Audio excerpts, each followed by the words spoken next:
Most premeds think they'll become doctors. They're wrong. 60% don't get in anywhere. 10 years ago, I started my premed journey at UCLA. Today, I'm a doctor, an anesthesiology resident in New York City. I also help thousands of premeds get into their dream med schools. Here are 8 guaranteed ways to never get into med school. Number 1, the harder I work, the busier I am, the more I'll stand out. Do all the extracurriculars to pad the resume instead of going deep into one. When you feel generic or mediocre, just join another new extracurricular. And when you're not sure how to stand out, maybe adding another 500 hours to your generic hospital volunteer experience will do it. Busy does not mean competitive. Unique does not mean competitive.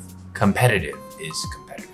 And that means understanding that even if you work hard, even if you're busy day and night, that doesn't mean you're building a cohesive thematic application that stands out to your dream med schools. Number 2, take your time. You have an infinite amount of time, so don't rush. If you want to take no gap year, your first day of sophomore year is nearly the halfway point before you have to apply to med school.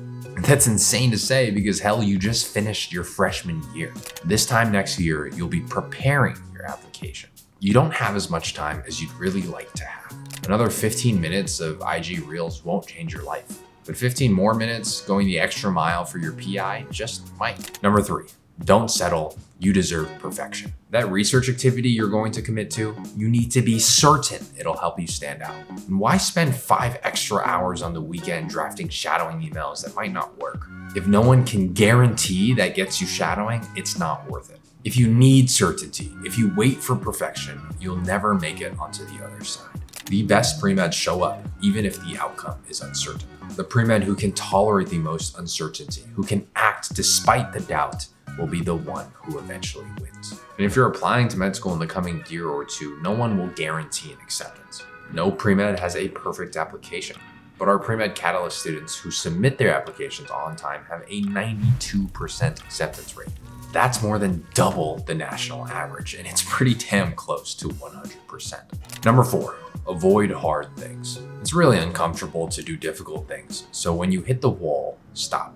If you don't send the email today, it's fine. You were in the same place yesterday, right? That's the dangerous part. If you send an email today, it's not like you'll start your research or shadowing tomorrow either. So it feels the same as not sending the email at all. In fact, it probably feels better not to send that email because now you can use that time to watch TV or take a nap. Gary! But over time, the emails you didn't send rack up. And that first premed, the premed who traded short-term discomfort for long-term success, she earned a white coat from her competitive application she built from her daily actions. Number 5, like dissolves like. Negative people will actively stop you from becoming the best version of yourself. Negative premeds will clown you for trying too hard. And that's because your success makes them feel insecure about their lack of success. Their doubts, their insecurities, all of it will stop you from your growth. It's an invisible weight you don't want to carry. Next, we're going to share 3 more ways to guarantee you'll never become a doctor. The last one, really internalizing that lesson, has changed my life most out of all the 8. But before that, learn what competitive actually looks like. We have 8 full AMCAS applications that got into the best medical schools in the country. Over 13,500 premeds are part of our community. To join, click the application database link in our description box below now. Number 6, everyone's watching. When I was a premed at UCLA, I thought everyone was judging me. God, I can't go to the gym to lift weights because I know people will look at me and know that I have no idea what I'm doing.